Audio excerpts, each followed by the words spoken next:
Tools are a funny thing, or maybe just a funny thing to get emotional about. Growing up, I worked on things with my dad, but his tools were just tools to me. I didn't really have an emotional connection. Now that I've collected all my own tools and built a lot of projects, each tool has its own story. These wire strippers are the ones I bought to replace my crappy set when we redid our kitchen in our old house in Norfolk. These are the tools that I bought when I started doing these tiny electronics projects in the custom toolbox I made. Each time I make something, it adds to the tool's history and adds emotional weight. Who knew you could have an emotional connection with a hammer? How do I pass that along to my son? He's 18, just went off to college.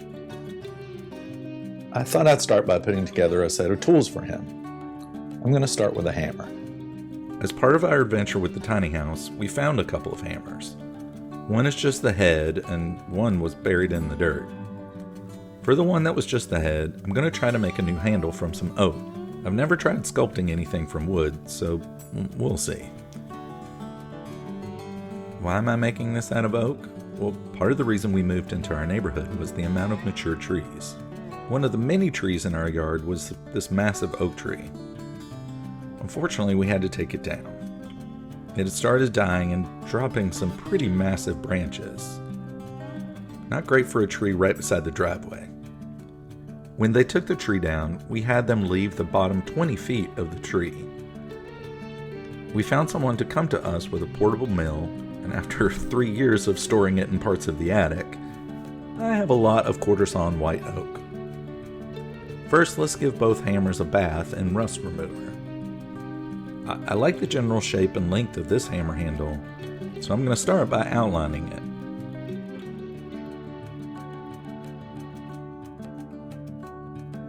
Now, to the bandsaw. I cut the rough shape of the outline I made.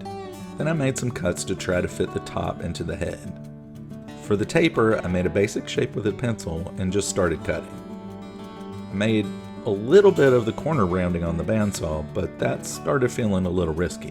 Not really as much from a safety standpoint, as long as you keep one of the ends supported. I felt like I might be cutting off too much wood. So then I did a lot of sanding on the belt sander. I started by trying to get closer to the finished shape. After that, it was just sand, eyeball, check how it felt in my hand, and repeat, and repeat, and repeat, and repeat. The part that went into the head, I should Google and see if these parts have official names. Stand by. Okay, turns out that part is called the eye. Weird. The eye was the right size, but I wasn't able to get the edge quite right with the bandsaw. So I used a chisel to get all four sides even so the handle would go all the way into the head.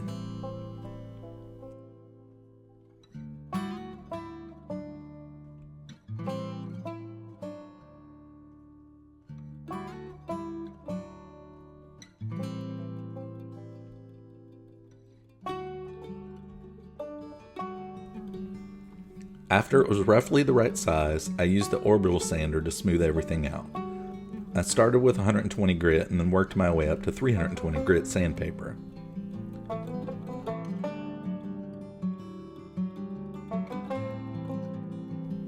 I finished the hammer handle and this little oak dish with a bunch of coats of marine spar varnish.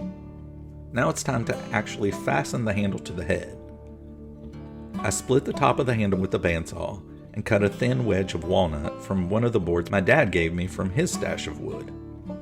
I hammered that wedge in and cut off the excess. Then I sanded the top smooth. So now this hammer is the start of a set of tools for my son. My father-in-law has offered up some tools that came from my wife's grandfather.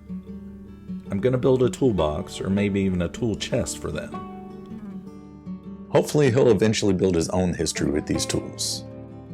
And if not, he'll have tools from people who care about him. And a hammer with a really nice handle. See you in the next one. Thanks for stopping by.